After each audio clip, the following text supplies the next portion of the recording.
Bismillahirrahmanirrahim. Alhamdulillahirabbil alamin. Wassalatu wassalamu ala Rasulillah wa ala alihi wa ashabihi wa man tabi'ahum bi ihsan ila yaumiddin. Amma ba'd. Alhamdulillah, kembali kita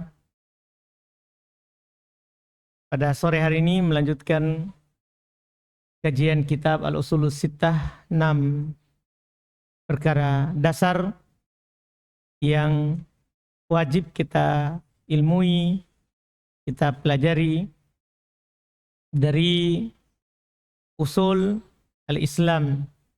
Pada pertemuan kita di hari ini, kita masuk di usul kelima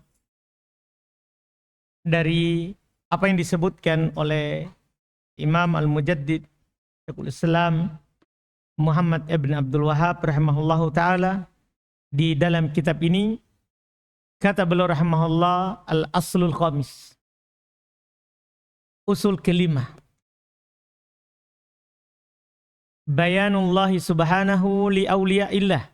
Ini seperti yang kita katakan di bulan lalu, penjelasan Allah subhanahu wa ta'ala terkait dengan wali Allah. Wa tafriquhu bainahum wa bainal mutasyabbihina bihim min a'da'illahi wal munafiqina wal fujjar. Dan membedakannya antara mereka itu wali Allah dan antara orang yang menyerupai mereka dari musuh Allah, munafik dan fujjar. Ini masalah yang sangat penting sekali, karena masalah wali Allah ini masalah yang sering kita samar di dalamnya. Jika kita tidak punya dasar ilmu terkait dengan wali Allah, kadang kita akan mengatakan, iya itu wali Allah, padahal bukan wali Allah. Padahal itu bukan wali Allah.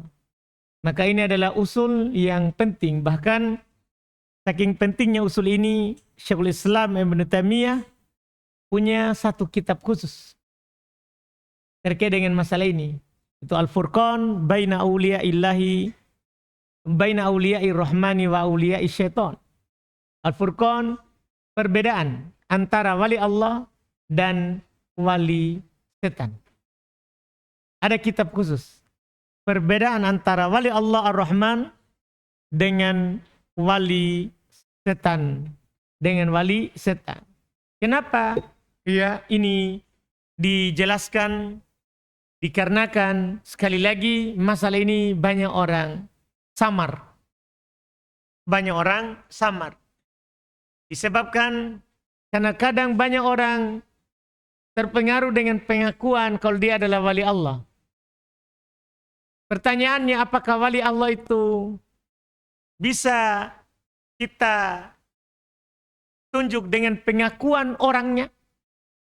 Atau wali Allah itu kita tunjuk dengan pengakuan dari Allah subhanahu wa ta'ala, Rabbul Ibad, Rabb alam semesta?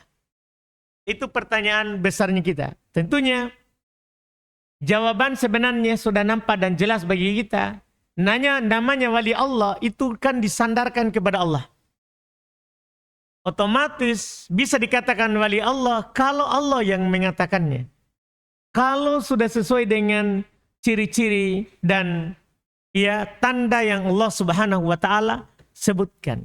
Artinya kata lainnya, wali Allah itu tidak bisa ditentukan dengan pengakuan orangnya. Wali Allah itu tidak bisa kita tunjuk dan kita tidak bisa langsung katakan iya ini wali Allah dengan pengakuan dari orang. Nah, ini penting sekali usul ini. Bayanullahi subhanahu li awliya'illah, penjelasan Allah subhanahu wa ta'ala terkait dengan wali Allah. Wa tafriquhu bainahum wa bainal mutasyabbihina bihim min a'da'illahi wal munafiqina wal fujjar. Dan bagaimana Allah subhanahu wa ta'ala membedakan antara mereka dan antara orang-orang yang menyerupai mereka dari musuh Allah, bukan wali Allah. Hanya menyerupai wali Allah padahal dia musuh Allah. Atau munafikin bahkan, tapi mereka mengaku wali Allah, kadang kita mengatakan ia itu wali Allah. Bahkan al-fujjar, di sana ada penjahat.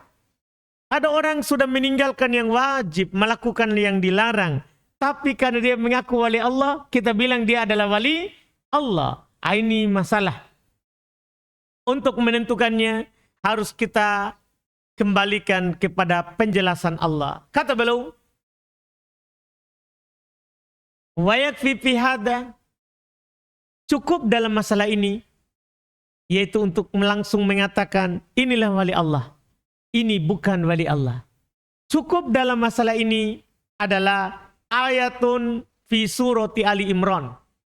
Satu, antum tinggal buka ayat dalam surat Ali Imran ayat 31.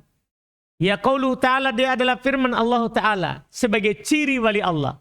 Qul, katakan wahai Muhammad, in kuntum tuhibbunallaha fattabi'uni yuhibbukumullah. Katakan wahai Muhammad, jika kalian memang mencintai Allah, ikutilah saya, kata Nabi Muhammad, maka Allah mencintai kalian. Kan kita tinggal bertanya, sebenarnya wali Allah itu maksudnya apa?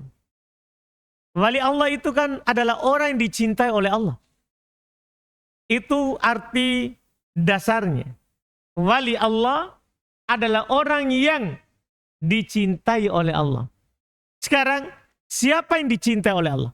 Pertanyaan kita itu. Itu dasarnya kalau di orang awam ya. Kalau kita mengkaji di penuntut ilmu tentunya kita bawakan ta'rifat dari ta'rif yang disebutkan oleh para ulama kita lebih detail. Tapi sebagai pembahasan dasar kalau kita mau memahamkan orang awam, wali Allah adalah apa? Ya, wali Allah itu adalah orang yang dicintai oleh Allah. Orang yang dicintai oleh Allah. Iya. Atau yang mencintai Allah. Iya. Sekarang setelah antum paham arti dasarnya itu, maka tahap kedua adalah apa ciri orang yang dicintai oleh Allah? Apa ciri orang yang dicintai oleh Allah? Dan siapakah yang dianggap mencintai Allah? Jawabannya, antum bisa langsung baca ini ayat. Ali Imran 31. Yang disebut ayat ini di kalangan ulama tafsir ayatul imtihan. Ayat terkait dengan ujian bagi setiap orang yang mengaku cinta. Kalau ada orang yang mengaku cinta kepada Allah, turunkan ayat ini sebagai ujiannya. Iya. Allah berfirman, katakan wahai Muhammad, in kuntum tuhibbunallah, syartiyah. Syaratnya, jika kalian mencintai Allah, fattabi'uni, maka ikuti saya. Yuhibbukumullah, maka Allah akan mencintai kalian. Artinya, beliau ingin katakan secara tegas kepada kita yang membaca dan mendengar kitab ini, ciri wali Allah itu yang mengikuti Nabi. Itu maksudnya. Kalau ada orang mengaku wali Allah, tapi dia tidak ikut Nabi Muhammad, bukan wali Allah. Iya. Misal ada orang bilang, ini wali ini. Iya. Tapi tidak pakai baju. Tidak sholat. Tidak sholat. Yang haram tidak halal, tidak haram lagi. Wali Allah enggak itu? Turunkan coba ayat ini. Nabi gimana?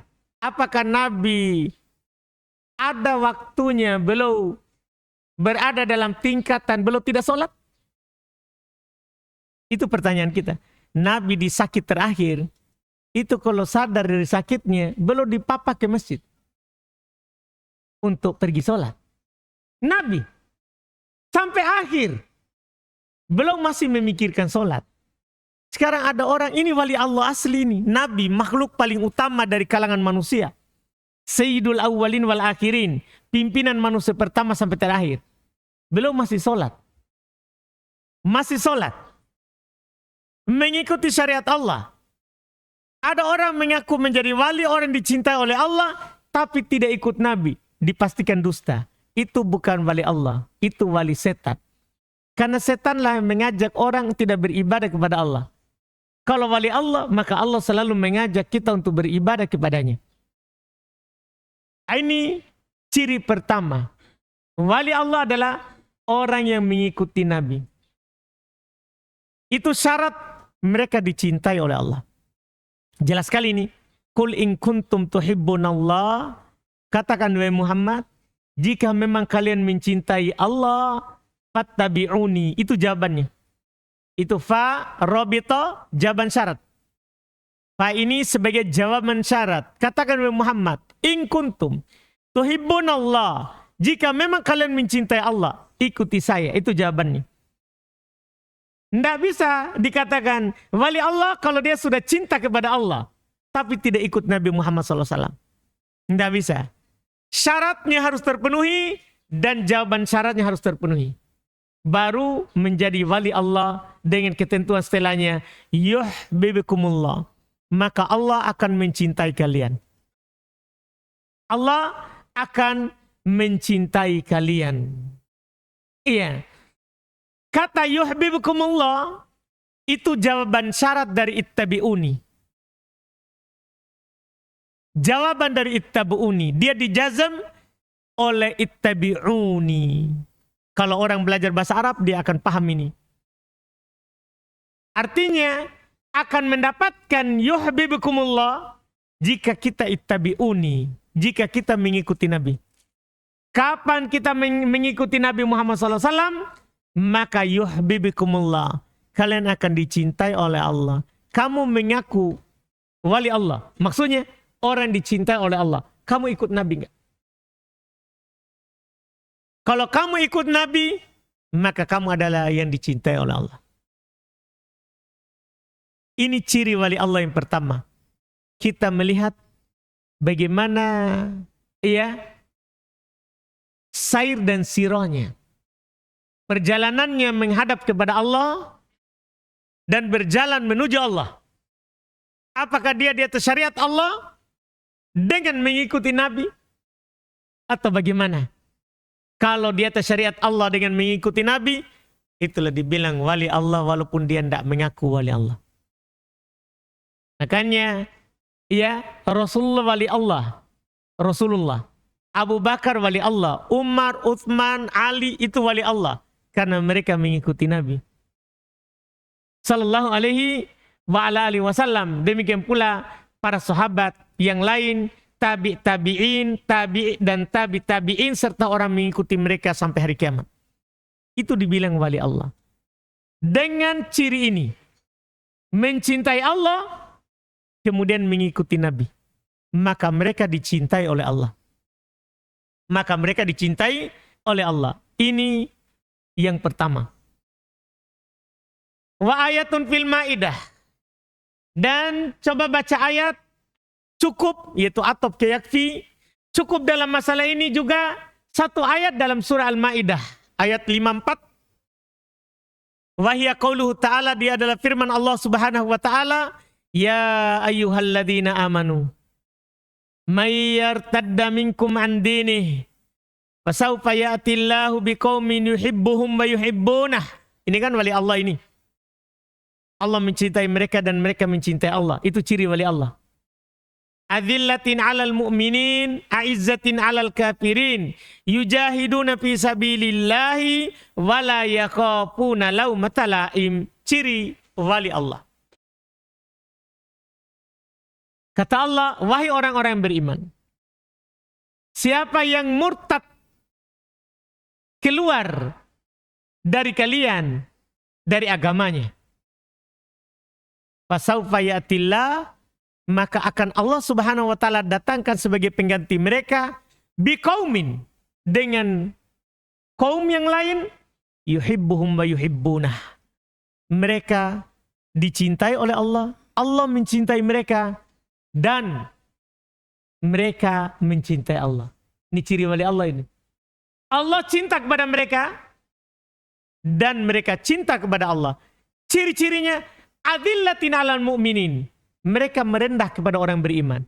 Ciri wali Allah. Tawadu terhadap mukmin. Ciri wali Allah itu. Karena tidak ada wali Allah yang sombong. Di antara hamba-hamba Allah. Ciri wali Allah adalah adillatin 'alal mu'minin. Merendah. Tawadu terhadap orang-orang yang beriman. A'izzatin 'alal kafirin. Mereka keras terhadap orang kafir. Mereka keras, ia nampakkan keperkasaannya terhadap orang kafir. Yujahiduna fi sabilillah, mereka berjihad bersungguh-sungguh di jalan Allah. Wala yakhafuna laumata laim, dan mereka tidak pernah takut terhadap cercaan, celaan orang-orang yang mencela. Iya, ini ciri-ciri wali Allah. Rahmat terhadap mukmin, keras terhadap kafir. Mereka bersungguh-sungguh di jalan Allah dan tidak pernah takut dengan celaan orang-orang mencela. Kalau ada orang kita lihat lakukan sesuatu padahal yang Allah cintai, tapi ada celaan sedikit langsung takut, itu bukan ciri wali Allah. Demikian pula ada orang mukmin cinta terhadap orang kafir, bukan wali Allah. Karena wali Allah tidak mengambil musuh Allah sebagai orang yang dia cintai. Ayat dalam masalah ini sangat banyak kalau disebutkan dalam masalah wala dan barok. Cinta dan benci. Cinta dan benci. Iya. Ciri orang yang dicintai oleh Allah dan orang yang mencintai Allah itu tidak akan pernah mencintai musuh Allah. Iya, tidak akan pernah. Ini cirinya.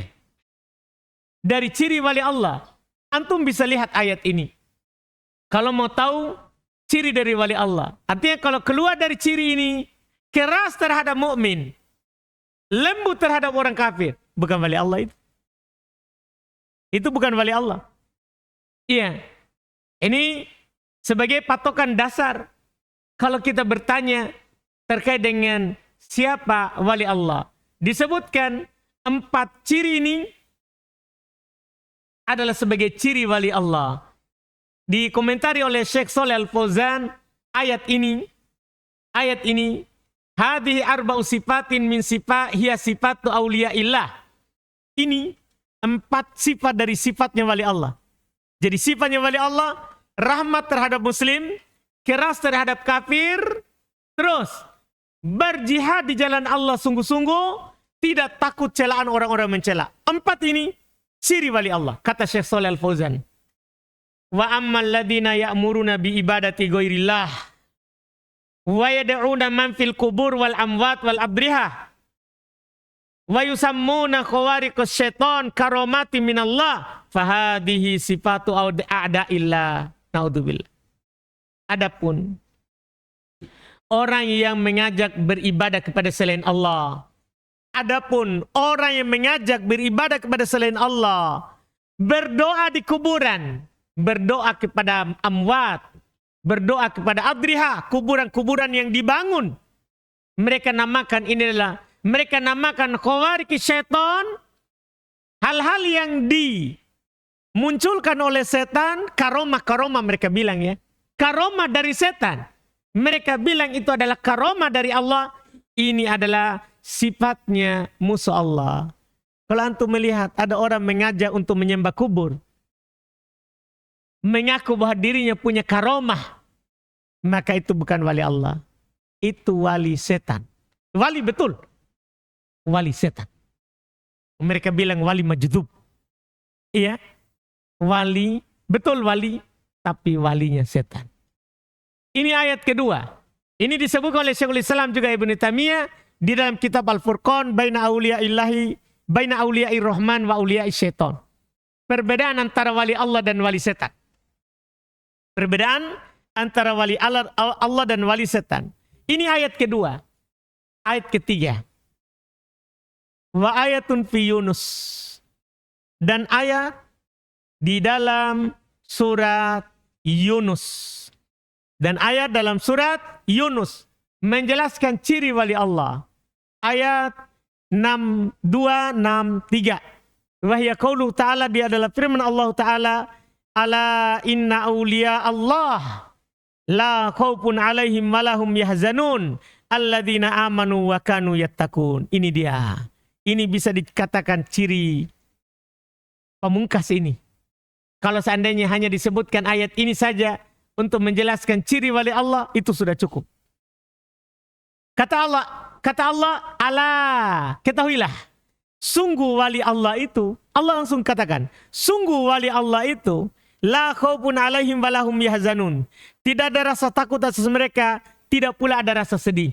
Siapa mereka? Alladzina amanu wa kanu yattaqun. Mereka adalah orang yang beriman lagi bertakwa. Jadi kalau antum mau melihat wali Allah, lihat bagaimana keimanannya dan bagaimana ketakwaannya. Itu saja. Bagaimana keimanannya dan bagaimana apa? Ketakwaannya. Karena tidak ada wali kalau tidak bertakwa. Paham maksudnya takwa? Bagaimana dia melaksanakan perintah dan bagaimana dia meninggalkan larangan. Jadi bukan wali Allah itu yang meninggalkan perintah. Bukan wali Allah yang tidak sholat lagi, tidak puasa lagi, bukan. Bukan wali Allah yang tidak halal, tidak haram lagi yang haram. Bukan. Karena ciri wali Allah adalah alladzina amanu wa kanu yattaqun. Yang beriman lagi bertakwa. Itu sudah ciri wali Allah. Yang beriman lagi bertakwa. Beriman dia lagi bertakwa. Dan kalau ya beliau sebutkan lagi ya satu ayat ya di Quran ya terkait dengan wali Allah Subhanahu wa taala, masih ada ya sebenarnya dari ciri wali dari wali Allah Subhanahu wa taala di Quran yang Syekh Muhammad ibn Abdul Wahab rahimahullahu taala yang tidak sebutkan ayatnya, in auliya'u illal muttaqun. Ayat apa itu? Ayat apa itu? Surah berapa itu? Surah apa itu? In auliya'u illal muttaqun. Siapa yang tahu? Gimana para penghafal Quran? Gimana para santri ini? Surah apa itu? In auliya'uhu illal muttaqun. Tidak ada yang dinamakan dengan wali Allah kecuali yang bertakwa. Itu sebenarnya sangat terang sekali. Surah apa ini? Oh iya, baik. Iya. Ini surah Al-Anfal 34. Kalau Bapak lihat Quran, maksudnya kita ini mau tanya santri. Ya gimana hafalannya ini? Seandainya penulis sebutkan lagi ini ayat ini, selesai masalah. Inilah 4 ayat di Quran yang sangat terang menjelaskan siapa itu wali Allah. Ayat 31 dari Al-Imran tadi, ayat 54 dari Al-Maidah, ayat 62, 63 di surat Yunus, dan ada lagi sebenarnya satu ayat di surat Al-Anfal yang langsung Allah katakan begini, in nafiyah. In di sini in nafiyah. In auliya'uhu. Tidak ada yang dinamakan dengan wali Allah illal muttaqun, kecuali yang bertakwa. Seandainya belum sebutkan lagi ini satu, selesai masalah. Inilah wali Allah. Kalau ada orang mengaku wali Allah tapi tidak bertakwa, pastikan dusta. Dipastikan dusta. Ini 4 ayat di Quran yang Allah Subhanahu wa taala jelaskan siapa walinya, sekaligus untuk menjelaskan kepada kita lawannya. Selain itu bukan wali Allah. Ini usul yang sangat penting sekali. Karena dari jalan inilah di sana ada orang dikeramatkan, disembah. Iya kan? Banyak di sana orang dianggap berkah, itu karena dianggap wali. Banyak di sana kuburan didatangi. Bahkan orang duduk di sana, berkorban, nadar di sana. Kenapa sebenarnya? Antum tahu alasannya? Wali ini. Ini wali. Naudzubillah. Sekarang kita butuh mengetahui dengan jelas siapa itu wali Allah. Karena wali ada dua. Ada wali Allah, ada wali setan. Selain yang Allah katakan sebagai walinya, maka itu bukan wali Allah. Itu wali setan. Dan wali Allah sudah ciri-cirinya tadi. Bertakwa. Itu ada di surah Yunus. Juga disebutkan bertakwa. Di surat Al-Anfal disebutkan bertakwa. Ditambah di surah Yunus beriman. Itu sudah 2. Di surat Ali Imran 31 ikut Nabi. Masih ikut Nabi. Ini terus terang ini butuh sekali beliau sebutkan. Karena menurut di sana orang-orang sufi, wali Allah itu sudah tidak ikut Nabi lagi. Karena menurut mereka, wali Allah itu yang langsung sampaikan syariat dari yang maha hidup. Bukan dari yang mati. Menurut mereka. Jadi kalau sudah wali Allah itu sudah bilang, haddatsani Rabbi an qalbi. Tuhanku menyampaikan kepadaku lewat hatiku. Jadi dia langsung mengambil ilmu dari Allah katanya. Dia istilahkan dengan ilmu apa? Ilmu laduni. Ilmu laduni. Dia dapatkan dalam bertapa. Nabi saja tidak bertapa. Dapat dari Jibril. Tapi ini ilmunya mereka. Naudzubillah. Bahkan mereka menganggap kita semua ini masih awam. Masih awam. Dalam istilah mereka, kita semua ini namanya muridun. Muridun. Bahasa Arab ya. Muridun. Muridun itu pengikutnya Syekh Toriko. Pengikutnya Syekh Toriko. Maksudnya Toriko Sufia namanya murid. Pengikutnya wali. Kita ini belum wali. Karena wali menurut mereka yang langsung dapat wangsit dari Allah. Bukan lagi lewat Nabi. Tidak lagi lewat Nabi. Iya. Dan di sini, iya, sudah jelas dengan 4 ayat tadi bahwa wali Allah itu bukan dengan pengakuan. Cirinya adalah beriman, bertakwa, ikut Nabi. Itu sudah di Al-Anfal, Yunus, Al-Imran. 3 itu. Kemudian tambah ciri di Al-Ma'idah. Wali Allah itu merendah terhadap orang yang beriman. Keras terhadap orang kafir. Bersungguh-sungguh berjihad di jalan Allah. Tidak takut celaan orang-orang mencela. Itu namanya wali Allah. Wali Allah itu tidak pedulikan apa kata orang. Yang dia pedulikan adalah apa kata Allah. Iya, penilaian Allah. Itu yang disebut dengan wali Allah. Cirinya. Kalau kita sudah paham ini, kita masuk di perkara berikutnya kata beliau. Tsumma saral amru inda aktsar man yadda'il ilm. Kemudian jadilah perkara ini di sisi orang yang mengaku punya ilmu. Wa annahu min hudatil khalq. Dan bahasanya dia adalah makhluk dari kalangan manusia yang paling berada di atas petunjuk. Wa huffadus syar'i. Wa huffadis syar'i. Termasuk penjaga syariat. Illa anna awliya Allahi la buddahum min tarkit tibair ar-rusul. Tadi ini yang kita singgung. Menurut mereka, yang mereka menganggap diri sebagai pembimbing umat. Karena mereka dibilang ini sudah menjadi panutan. Pembimbing. Di tanganlah petunjuk. Mereka anggap bahwa namanya wali Allah itu harus meninggalkan pengikutan terhadap Rasul. Naudzubillah. Jadi selama masih mengikuti Rasul, menurut mereka belum wali. Padahal wali itu Yang penting dia beriman, bertakwa, ikut Rasul. Tapi menurut mereka malah tidak ikut Rasul, wali.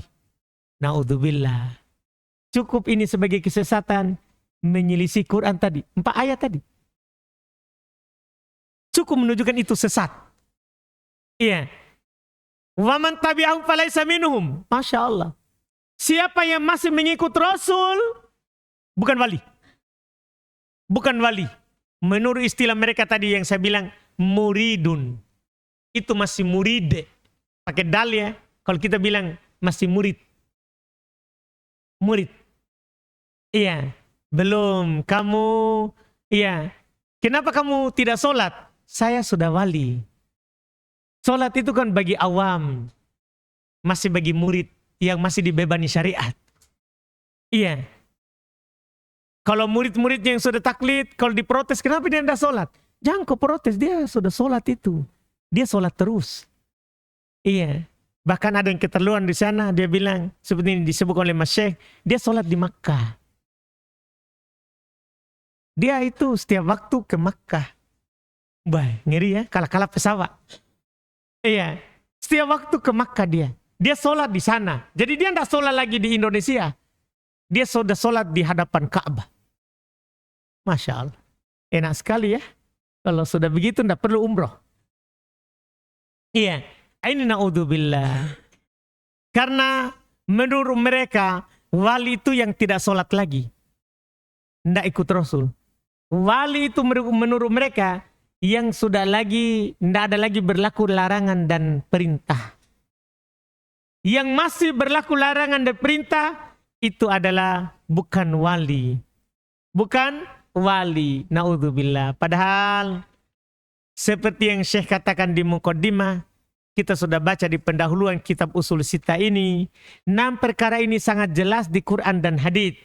Cuman samar bagi setiap orang. Bagi sebagian orang yang mengaku berilmu, bagaimana lagi yang tidak berilmunya, kasihan. Makanya yang mereka bisa tipu itu yang tidak berilmu. Makanya orang-orang yang seperti ini paling takut pengikutnya belajar. Paling takut. Saya pernah ketemu sama orang, ya, muridnya seorang wali, ya, dia belajar, ya, muridnya seorang wali ini, dia tidak sengaja ikut kajian. Setelah itu dia cerita, wah Ustadz Afwan, saya sudah 3 kali ikut, saya tidak tahu juga. Dia bilang saya sudah 3 kali ini ikut pengajian tak. Tapi saya dibombe di masjidku. Dia bilang dia sudah kena virus Wahabi di masjid sana. Marah-marah dia. Karena kenapa? Sudah. Orang itu harus ikut wali. Tidak boleh ikut ustadz yang masih ikut Nabi. Jadi kalau mau ikut wali yang sudah tidak ikut Nabi. Yang kalau ditanya, gimana ini menurut kita ini? Tunggu dulu, saya tanya dulu lewat hatiku. Tanya Robnya. Tanya Robnya. Dia begitu. Iya, bahkan saya pernah ketemu orang juga, wali juga, dia bilang, kenapa kamu itu begitu? Saya ini melihat Nabi. Dia bilang begitu. Iya, tidak begitu caranya beragama. Tidak begitu caranya beragama. Iya, dia datang, dia salaman sama saya. Bukan seperti itu cara yang beragama. Kalau kamu mau beragama, ini kamu harus dengar saya bilang. Iya. Terus dia bilang sama saya sudah pernah bertemu dengan Nabi. Di mana Pak? Iya, dianggap kita ini bodoh-bodoh lagi. Iya. Dia ngomong begitu. Karena dia lihat saya berjubah, dia juga berjubah. Hanya sekedar ketemu di masjid. Dia langsung mau ajak kita jadi ikut dia. Karena dia wali. Iya. Dia berbohong lagi. Dia sudah lihat Nabi. Nabi bilang begini. Setelah itu dia bilang, baik. Pokoknya banyak cerita khurafatnya. Ini masalah ini. Saya bilang dalam hati, saya pergi dulu Pak. Kita tipu-tipu lagi saya ini. Iya. Orang itu, wali itu tidak mengaku. Karena ciri wali Allah adalah merendah. Bukan menyombongkan diri. Bukan. Bukan menyombongkan diri. Karena ciri wali Allah, tawadu. Merendah. Merendah. Lihat Nabi. Said pimpinan anak Adam, apakah beliau menyombongkan diri? Kan begitu. Iya. Ketika Nabi kita Muhammad sallallahu alaihi wasallam ya dianggap sedikit ibadahnya oleh seorang yang datang bertanya, oleh 3 orang ya yang datang bertanya kepada istrinya Nabi. Nabi jelaskan kepada mereka, inni la'atqakum lillah wa akhsyakum. Saya ini adalah orang yang paling bertakwa kalian di antara kalian. Saya adalah orang yang paling takut kepada Allah. Tapi saya ini sholat juga tidur. Saya ini berpuasa juga berbuka. Saya ini menikahi perempuan. Artinya berlaku hukum syar'i. Kita tidak boleh karena mau beribadah kita keluar dari syariat. Tidak boleh. Iya, masih tetap beribadah sesuai dengan syariat. Iya, bahkan Nabi sendiri beribadah pun belum sesuai dengan syariat. Di antara mauqif yang paling bagus adalah waktu Allah Subhanahu wa taala turunkan ayat innallaha wa malaikatahu, ini sebagai contoh saja. Innallaha wa malaikatahu yusholluna 'alan nabi. Ya ayyuhalladzina amanu shollu 'alaihi wa sallimu taslima. Ketika turun ayat ini, Nabi sudah ajarkan kepada para sahabat bagaimana salam. Kalau kita salam kepada Nabi, sahabat salam kepada Nabi, assalamu alayka ayyuhan nabi wa rahmatullahi wa barakatuh. Sudah Nabi ajarkan. Turun ayat yang menggandengkan salam dan salawat. Ketika turun ayat itu, di antara seorang sahabat dari sahabat Nabi SAW, langsung bertanya kepada Nabi di majelis. Ya Rasulullah, arabna kaifas salam, kaifat taslim, kaifas salah. Wahai Rasulullah, kami telah tahu bagaimana salam kepadamu, maka bagaimana salawat. Apa yang terjadi? Nabi diam. Seandainya Nabi tidak perlu ikut wahyu, langsung beliau jawab. Nabi diam. Bahkan kata para sahabat, kami waktu itu berharap seandainya itu teman tidak bertanya. Tunggu saja diajarkan. Sampai mereka berharap seandainya dia tidak bertanya. Kan ini Nabi gara-gara dia diam, beliau diam. Setelah diam, maka beliau angkat kepalanya tentunya setelah turun wahyu. Beliau katakan, kulu, katakanlah. Allahumma sholli ala Muhammad wa ala ali Muhammad kama shallaita ala ali Ibrahim wa barik ala Muhammad wa ala ali Muhammad kama barakta ala ali Ibrahim fil alamina innaka Hamidum Majid. Nabi ajarkan salawat kapan? Ini Nabi kekasih Allah yang Nabi sendiri menyatakan bahwa Allah Subhanahu wa taala menjadikannya sebagai kekasihnya, orang yang paling dia cintai. Ini Nabi ini menunggu wahyu baru menyampaikan. Maka bagaimana lagi selain Nabi? Lebih harus ikut wahyu. Dan kita ini, Nabi kita Nabi terakhir. Tidak ada jalur lagi. Tidak ada lagi jalur Jibril langsung turun kepada kita. Apalagi Allah langsung ke hati. Mana caranya? Nabi saja manusia terbaik harus lewat Jibril. Ya kan? Lewat Jibril diturunkan syariat. Kecuali sholat, dia diantar oleh Jibril di atas langit. Ke atas langit. Kan tidak mungkin. Iya. Makanya disebutkan tadi diciri wali Allah. In kuntum tuhibbunallaha fattabi'uni. Yuhibbukumullah. Jika kalian mencintai Allah, jika kalian mencintai Allah, ikuti saya. Kata Nabi, diperintahkan oleh Allah, ikuti saya. Iya, dan kita sudah baca hadits waktu di pembahasan kitab sebelumnya. Bahkan Nabi SAW katakan, "Lau kana Musa hayyan, ma wasi'ahu illa ayyattabi'ani." Sekiranya Musa hidup, tidak ada kelapangan baginya kecuali untuk mengikutiku.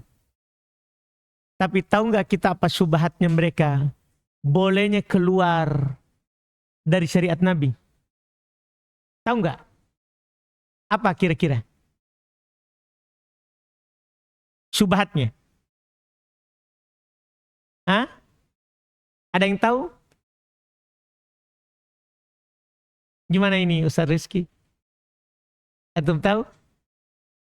Saat kufron.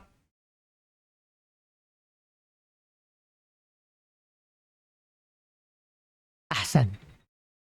Itu syubhatnya. Mereka berdalil Khidir. Khidir, tahu Khidir kan?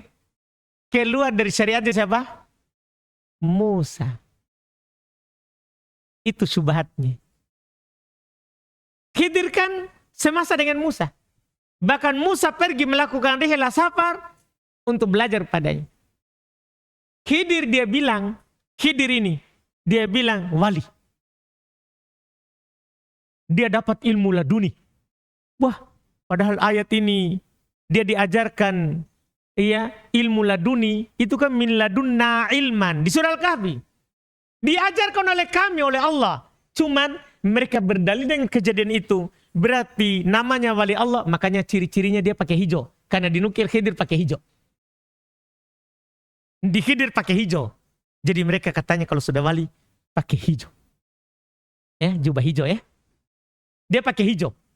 Ciri wali itu. Karena dalilnya itu tadi. Khidir keluar dari ajaran siapa? Nabi Musa. Apa bantahannya? Gampang sekali. Syariatnya Nabi Musa bukan lil alam. Untuk kaumnya. Syariatnya Musa. Makanya waktu Musa bukan lil alamin. Yang mengikutinya adalah Bani Israel. Kan begitu? Keturunannya Yakub. Sementara yang di Makkah keturunan Ismail. Dari jalur Ibrahim tapi Ismail. Kan agamanya Nabi Ibrahim. Yang dibawa oleh Nabi Ismail. Itu jawaban pertama. Jawaban kedua. Itu dulu. Di syariat sebelum kita. Adapun di syariat Nabi Muhammad. Nabi berkata sekiranya Musa hidup, tidak ada kelapangan baginya kecuali mengikutiku. Berarti tidak ada lagi syariat setelah syariat Nabi Muhammad. Harus jalur Nabi Muhammad. Terus juga, jangan kau samakan dirimu dengan Khidir. Ini antara langit dan sumur bor. Gimana caranya? Iya kan? Iya kan? Masa kita samakan diri kita dengan Khidir? Iya kan? Khidir beda sekali dengan kita. Kalau ada lebih dalam lagi sumur bor, dia lebih jauh lagi. Mana bisa kita samakan diri kita dengan Khidir? Khidir itu adalah berdasarkan pendapat yang kuat dia nabi. Walaupun ada juga yang mengatakan dia adalah seorang lelaki soleh. Seorang lelaki soleh. Mayoritas berpendapat belum nabi. Belum nabi. Cuman belum nabi bukan rasul. Kan kalau rasul diperintahkan untuk apa? Diwahyukan dengan wahyu baru dan diperintahkan untuk berdakwah. Khidir tidak. Belum nabi, mengikuti ajaran nabi sebelumnya. Dan tidak diperintahkan untuk berdakwah serta tidak diberikan wahyu baru. Jadi belum beramal dengan wahyu sebelumnya. Dari wahyu para rasul sebelumnya. Itu adalah pendapat. Dan anggaplah orang soleh. Anggaplah orang soleh, maka jawabannya seperti tadi. Memang tidak wajib waktu itu. Karena Nabi Musa tidak diutus untuk lil alamin. Tidak diutus untuk alam semesta. Beda Nabi kita Muhammad SAW. Belum diutus untuk alam semesta. Syubhat ini semua bisa dipatahkan dan bisa dijawab. Dan paling kuat jawabannya adalah itu tadi. Dia samakan dirinya dengan siapa? Khidir. Ini dia samakan yang tidak sama. Ini namanya kalau dalam ilmu usul fikih, kias ma'al farik. Dikiaskan bersamaan dengan adanya perbedaan. Iya. Kias bersamaan dengan adanya perbedaan. Terus juga Khidir kan masih beribadah kepada Allah. Beliau katakan kepada Musa bahwa apa yang beliau lakukan dalam perjalanannya bersama Musa itu adalah yang diajarkan oleh Allah Subhanahu wa ta'ala kepadanya, bukan dia melakukan pelanggaran atau meninggalkan kewajiban. Bukan. Berdasarkan apa yang dikatakan oleh mereka dari hatinya. Bukan. Mereka bilang, ya, Khidir bilang dari Allah. Ya, itulah dari Allah Subhanahu wa taala karena memang dia sandarkan kepada Allah. Ini adalah di antara syubhat, ya, pemikiran mereka yang membuat mereka jatuh dalam kesalahan, ya, yang tentunya sangat membuat mereka jauh dari Allah Subhanahu wa taala. Ini usul yang kelima, ya, penjelasan Allah terkait dengan perbedaan antara wali Allah dan wali setan. Kita cukupkan dulu, kita bisa masuk di tanya jawab berikutnya. Karena usul terakhir, usul keenam, kita baca lagi di pertemuan bulan depan insya Allah. Iya. Hanya membantah syubhat setan. Kalau ada pertanyaan, silakan.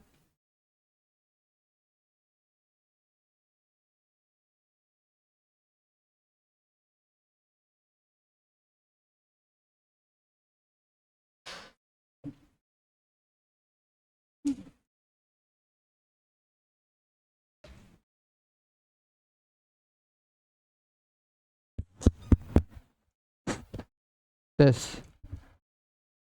Apa Ustaz, ini tentang keadaan masyarakat sekarang. Karena antum mengangkat ilmu laduni. Sekarang banyak orang mengaku bahwa dia berpemahaman ihdatul wujud. Atau bahasa Jawanya manunggaling kaula Gusti. Ya, itu. Nah, itu bagaimana caranya kita berhadapan atau kita tinggalkan saja atau karena dia sering dia WA terus bagaimana pemahaman antum begini ya. Ya seperti itu, kita masih di syariat. Nah, barakallahu fiik. Baik. Untuk masalah ilmu laduni tadi itu terkait dengan kisah Khidir, itu kan ada di surah Al-Kahfi. Ada di surah Al-Kahfi. Kalau kita membaca kisah Khidir dan Musa, di situ kita bisa paham sekali bahwa Khidir itu mendapatkan ilmu itu bukan dengan bertapa. Memang belum katakan situ. Ya, Nabi Musa berkata, "Fawajadana 'abdan min ibadina." Fawajada 'abdan min ibadina. Maka keduanya itu Musa bersama ya pelayannya mendapatkan seorang hamba dari hamba kami, atainahu rahmatan min indina. Yang kami berikan kepadanya rahmat dari sisi kami. Kami berikan kepadanya rahmat dari sisi kami. Wa'allamnahu min ladunna ilman. Kami ajarkan kepada mereka, ya, ajarkan kepada dia dari sisi kami ilmu. Di sini tidak ada dibilang ilmu laduni dalam artian didapatkan di dalam bertapa. Iya. Atau didapatkan dengan ritual-ritual khusus. Tidak. Ini yang diajarkan oleh Allah. Ilmunya. Nah, kalau ada orang seperti itu, ya, kita seperti yang tadi Abu Lu'lu bilang, ini sebenarnya kebanyakan di sini adalah pendapatnya Gulatus Sufiyah, ya, seperti Ibnu Arabi dan semisalnya. Ini Ibnu Arabi ini dia berpemahaman wahdatul wujud. Semua yang ada ini adalah Allah. Allah di mana-mana, bahkan Allah menyatu dengan dirinya. Ini pendapatnya Ibnu Arabi dari pentolan Sufiyah dan selainnya. Memang ulama.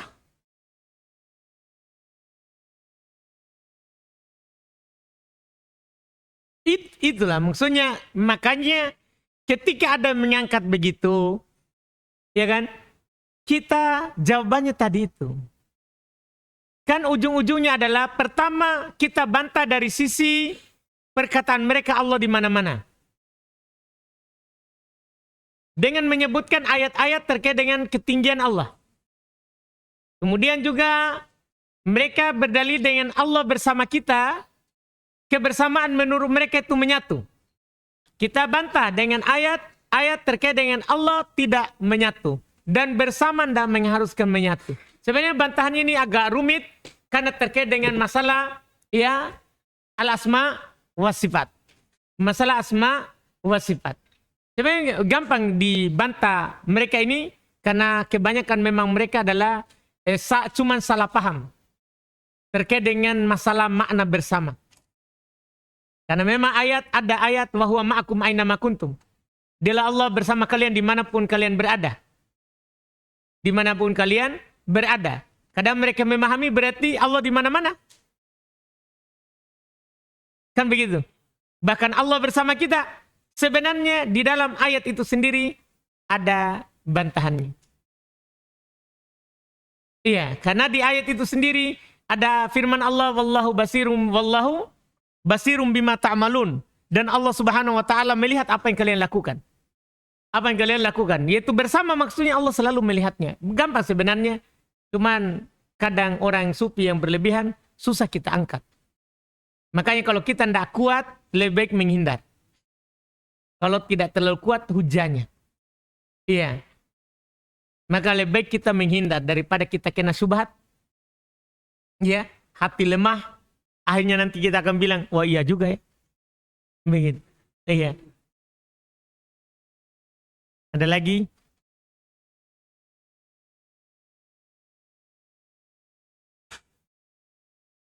Akhwat, silakan.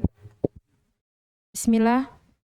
Beberapa Tunggu. tahun lalu orang tua kami Tunggu akhwat. Suaranya di mana itu? Jauh sekali. cek Di luar.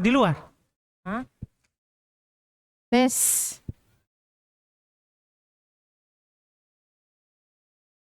Beberapa tahun lalu Tunggu. Akhwat, tunggu dulu. Suaranya di luar, bukan di kami.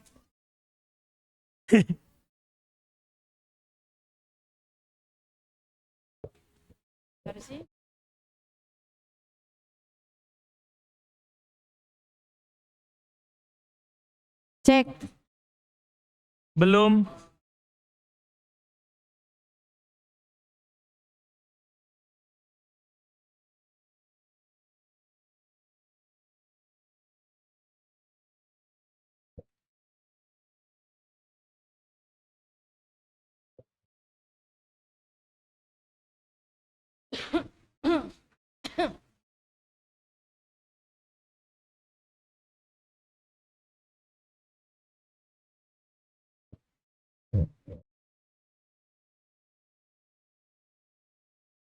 Nggak bisa orang makan kalau lagi ceramah, saudara.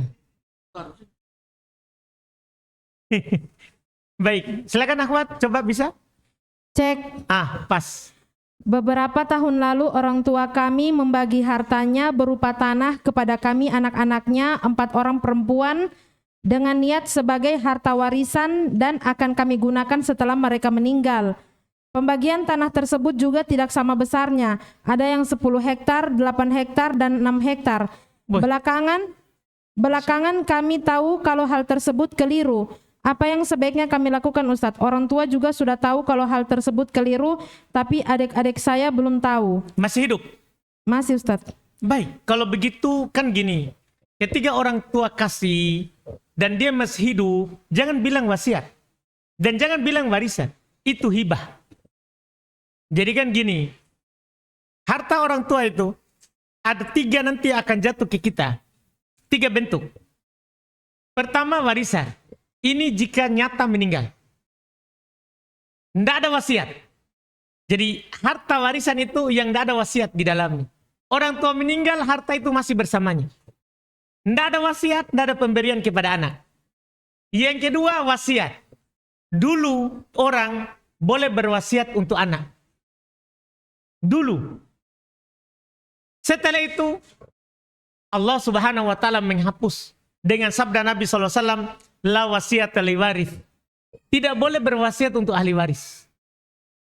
Apa itu wasiat? Wasiat itu sesuatu yang diberikan oleh orang tua saat hidup, dipersyaratkan meninggal baru dapat. Itu dibilang wasiat. Saya ulangi, wasiat itu bedanya dengan warisan. Warisan tanpa wasiat. Ini harta bersama orang tua. Meninggal dalam keadaan harta itu bersamanya. Ini namanya harta warisan. Yang kedua wasiat. Wasiat untuk awal dulu ada wasiat untuk ahli waris. Setelah itu Nabi SAW katakan la wasiat ahli waris. Tidak perlu wasiat untuk ahli waris. Kan dia akan membagi harta warisan. Sekarang pertanyaannya, apa itu wasiat? Wasiat itu yang diwasiatkan oleh orang tua saat hidup dan akan diambil setelah meninggal. Itu dibilang wasiat. Untuk ahli waris tidak boleh, tapi untuk selain ahli waris boleh. Misal, ada orang tua, punya anak, punya orang tua, dan punya saudara. Kan saudaranya tertutup. Tidak mendapat warisan karena dia punya anak. Maka boleh dia berwasiat untuk saudaranya. Kalau saya meninggal, nak, kasih ommu, tantemu dari hartanya bapak sekian. Boleh. Dengan ketentuan tidak boleh melebihi sepertiga harta. Itu wasiat. Itu wasiat. Jadi otomatis yang kita tanyakan tadi itu, kalau masih hidup sekarang, bukan wasiat itu. Dan tidak boleh wasiat kepada ahli waris. Gimana caranya? Mumpung masih hidup, bisa diubah ke hibah. Hibah itu pemberian orang tua saat orang tua masih hidup dan diterima saat hidup orang tua. Itu dibilang hibah. Dan hibah itu adalah pemberian orang tua kepada anak yang dipersyaratkan semuanya diberi. Tidak harus sama. Sama begini. Contoh hibah ya. Orang tua membelikan baju untuk anaknya. Dia belikan yang kakak. Dia belikan juga yang adik. Misalnya ada 2 anaknya. Itu namanya pemberian orang tua. Harus dua-duanya diberi. Dua-duanya diberi. Tidak harus sama ukurannya. Karena beda kebutuhan kakak dan adik. Itu dibilang pemberian. Yang penting sama-sama diberi sesuai dengan kebutuhannya.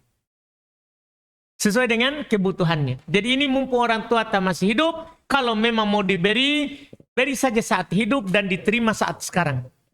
Ada yang di satu tadi berapa hektar? 110. Yang penting diberi semua. Wah, tapi ngeri juga tanahnya ini. Banyak tanahnya ini, Masya Allah. Ya. Jadi Abu Hanif sumbang-sumbang ke pesantren. Masya Allah.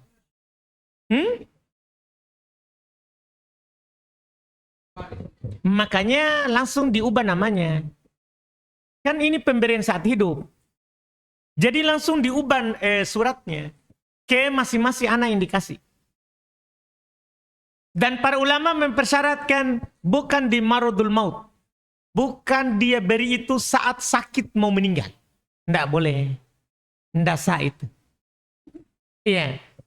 Jadi kalau tadi jatuhnya di wasiat, nanti kalau orang tua meninggal, qadarullah misalnya, itu wasiat ada, maka tidak berlaku wasiatnya. Langsung dibagi sesuai dengan pembagian warisan, bukan sesuai dengan wasiat. Karena la wasiat li waris, kata Nabi, tidak ada wasiat untuk ahli waris. Lanjut. Masih terkait dengan pertanyaan tadi, salah satu bagian tanah yang saya terima itu adalah pemberian hadiah dari tante saya untuk bapak saya karena beliau tidak mempunyai anak. Tapi tanah tersebut masih diolah oleh tante karena beliau masih hidup.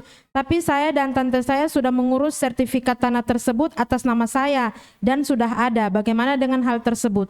Nah, kalau begitu namanya hibah dari tantenya. Kalau itu jelas kan? Itu namanya hibah. Jangan bilang wasiat kalau itu. Jadi kalau sudah diubah nama dari sekarang, bukan lagi wasiat. Itu masuk di hibah. Karena wasiat sama warisan memiliki kemiripan. Wasiat dan warisan mirip dari sisi diambil setelah meninggal. Diambil setelah meninggal. Itu wasiat dan warisan. Kalau hibah dikasih saat hidup, sudah dibalik nama, itu dibilang hibah. Afan Ustadz, orang tua kami pernah berdakwah ke anaknya tentang tingkatan dalam ibadah seperti syarikat, tarekat, hakikat, ma'rifat. Katanya kalau sudah di tingkatan ilmu ma'rifat sudah lebih tinggi ilmunya dan tidak terlalu dibebankan lagi dengan syariat karena beda tingkatannya. Yang saya tanyakan, bagaimana baiknya cara dan bahasa yang baik untuk menanggapi pertanggapan orang tua tersebut jika suatu saat orang tua kembali berkata demikian? Apakah betul tingkatan tersebut berasal dari ajaran sufi? Jika benar, bagaimana cara mendakwai orang tua terkait itu?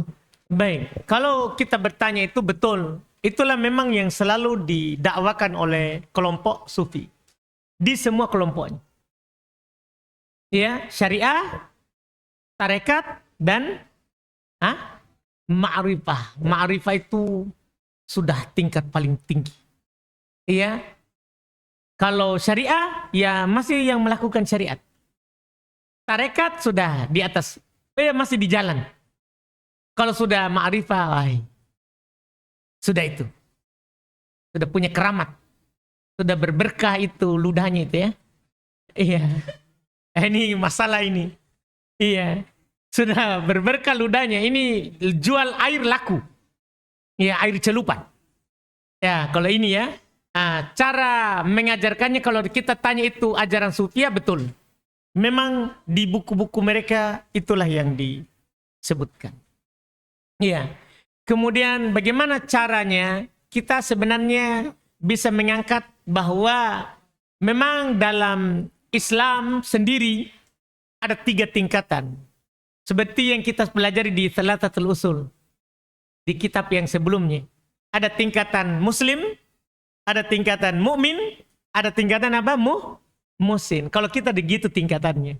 Tingkatan terendah, terluar dari Islam adalah Muslim. Seorang yang Islam. Ia melakukan 5 rukun Islam. Tingkatan lingkaran kecilnya lagi adalah yang lebih tinggi daripada Muslim adalah mukmin. Yang melakukan Islam, kemudian dia melakukan mempercayai rukun iman yang 6. Itu dibilang mukmin. Tingkatan lebih tinggi dari itu dan tidak mungkin ke sini kalau tidak mukmin. Tidak bisa itu Muslim langsung ke sini. Yaitu tingkatan ihsan. Yaitu an ta'budallaha ka'annaka tarahu fa illam takun tarahu fa innahu yarah. Kamu beribadah kepada Allah seakan-akan kamu melihat Allah, atau kalau tidak maka kamu yakini Allah melihatmu. Masih beribadah kepada Allah. Itu tingkatan tertingginya dalam Islam. Muhsin. Dan tidak mungkin muhsin kecuali setelah Muslim dan mukmin. Dan mukmin. Tidak mungkin. Muhsin tanpa 2 itu. Tanpa 2 itu. Itu tingkatan dalam Islam. Itu yang kita ajarkan. Kita bisa sampaikan hadis yang kita sampaikan sebelumnya berdasarkan hadis Jibril. Ketika dia datang mengajarkan agama kepada para sahabat dengan bentuk bertanya kepada Nabi kita, apa itu Islam, apa itu iman, apa itu ihsan. Wallahualam. Ada satu, Ustaz. Silakan. Apakah boleh menerima donor darah dari yang agama lain? Dan bagaimana jenazah wanita, apakah bisa digotong oleh yang bukan mahramnya ke tempat pemandian dan keranda mayat? Baik. Untuk donor darah, itu tentunya tidak dibedakan antara Muslim dan kafir. Karena walaupun dia makan yang haram, kan darah sudah berubah. Kan kalau masuk darahnya kan kita tidak bilang, ini mohon maaf, ya darah anjing. Kan ada? Iya enggak? Kita tidak bilang begitu. Iya kan? Karena sudah jadi darah, sudah berubah. Sudah berubah. Walaupun ya untuk lebih bagus adalah ya Muslim mengambil darah Muslim. Ya Muslim mengambil darah Muslim. Cuman tidak dipersyaratkan. Tidak dipersyaratkan itu karena dia walaupun makanan yang haram itu masalah darahnya. Sudah dinamakan darah, berubah nama, berubah hukum. Berubah nama, berubah hukum. Iya, itu wallahualam terkait dengan tadi. Kemudian masalah kedua tadi apa? Jenazah wanita, apakah... Baik. Masalah menggotong jenazah ya ke tempat permandian atau diturunkan di liang lahat. Para ulama rahimahumullah ta'ala mengatakan ayat firman Allah ya apa itu wa ulul arhami ba'duhum awliya'um awla bi ba'din. Orang yang memiliki ikatan hubungan rahim, sebagian mereka lebih utama untuk terhadap sebagian yang lain. Dengan ayat ini mereka bilang, yang menggotong jenazah ke tempat permandian ya, yang memandikannya, yang mengkafaninya, memikulnya, yang menurunkan ke kuburan, itu asalnya adalah ulul arham, yang memiliki ikatan rahim. Kalau tidak ada, baru ke yang lain. Kalau tidak ada, atau ada tapi tidak disanggupi, baru ke yang lain. Iya, karena orang memiliki ikatan rahim lebih utama daripada yang lain. Ini tentunya kita berbicara kepada yang beda kelamin, laki-laki dengan perempuan. Adapun sesama laki-laki dan laki-laki dengan laki-laki, maka tentunya ini lebih luas dalam menggotongnya. Ya, cuman yang laki-laki dengan perempuan ini tentunya diutamakan yang memiliki ikatan rahim yang mahramnya daripada yang bukan mahramnya. Wallahualam. Baik, kita katanya cukupkan. Insyaallah kita lanjut lagi di pertemuan setelahnya. Wallahualam. Subhanaka hamdik, asyhadu an la ilaha illa anta astaghfiruka wa atubu ilaik. Assalamualaikum warahmatullahi wabarakatuh.